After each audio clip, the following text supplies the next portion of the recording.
헌법재판소가 잠시 뒤 10시 한덕수 국무총리 탄핵 사건에 대한 선고를 진행합니다. 헌재가 한 총리 파면 여부는 물론 비상계엄에 대해 어떤 판단을 내릴지 관심이 주목됩니다. 네, 현장에 취재기 전길에서 자세한 내용 알아보겠습니다. 이경국 기자. 네, 헌법재판소에 나와 있습니다. 네, 자 먼저 오늘 쟁점은 어떤 것들이 있는지 설명해 주시죠. 네, 오늘 오전 10시입니다. 헌재가 한덕수 총리 탄핵 사건의 선고기일을 진행합니다. 지난달 19일 변론이 모두 끝난 뒤 한 달여 만에 파면 여부가 결정이 되는 겁니다. 앞서 국회 측은 한 총리가 계엄 당시 국무회의를 소집해서 윤석열 대통령의 비상계엄 선포를 방조한 점, 그리고 헌법재판관 후보자들의 임명을 거부한 점, 또 내란 상설특검 임명을 회피한 점 등 5가지를 탄핵 소추 사유로 들었습니다. 실제 변론 과정에서도 이 사유들이 쟁점으로 다뤄졌고요. 헌재가 만약 오늘 탄핵 소추를 인용할 경우에 한덕수 총리는 즉시 파면이 되고 기각이나 각하 결정이 나온다면 직무에 복귀해서 다시 대통령 권한대행직을 수행하게 됩니다.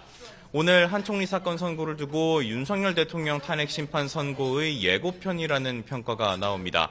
한 총리 사건에서도 국회 측이 비상계엄의 위헌, 위법성을 강조했던 만큼 오늘 이에 대한 헌재의 판단이 나온다면 윤 대통령 사건에서도 같은 판단이 유지될 가능성이 큽니다. 네, 오늘 한 총리 탄핵안 의결 당시에 논란이 됐던 정족수 문제에 대한 판단도 나올 수 있다고요? 네, 그렇습니다. 한 총리 탄핵 소추안은 지난해 12월 국회의원 192명의 찬성으로 통과가 됐습니다. 당시 야당은 국무총리를 기준으로 151명 찬성 시 가결을, 여당은 한 총리가 대통령 권한을 대행하는 만큼 200명 이상 찬성 시 가결을 주장했는데 우원식 국회의장이 야당의 손을 들어줬던 겁니다. 한 총리 탄핵 사건 변론 과정에서도 의결 정족수의 기준이 대통령 권한대행인지 국무총리인지를 두고 공방이 벌어진 바가 있습니다. 이 때문에 오늘 선고에서 헌재가 이 의결 정족수에 대한 판단을 내릴 가능성도 있는데요. 헌재가 의결 정족수를 이유로 한 총리에 대한 탄핵 소추를 각하한다면 앞서 말씀드렸던 비상계엄의 위헌, 위법성 등 이 쟁점에 대한 판단을 아예 생략할 가능성도 남아 있습니다. 네, 윤석열 대통령 탄핵 사건 선고는 여전히 일정도 정해지지 않은 상태인데요. 헌재가 오늘도 평일을 이어갈 전망이라고요? 네, 윤 대통령 탄핵 소추안이 헌재에 접수된 지 100일이 지났지만 아직 선고기일 정해지지 않았습니다.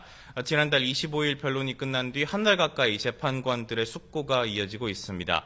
오늘 한 총리 탄핵 사건 선고를 마친 뒤 재판관들은 오후부터 다시 윤 대통령 사건 평의를 이어갈 것으로 보입니다.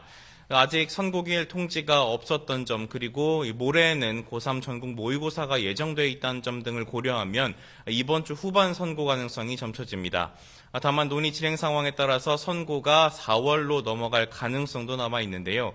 다만 문영배 헌재소장 권한대행 그리고 이미선 재판관이 퇴임하는 4월 18일 전에는 선고가 이뤄질 것으로 보입니다.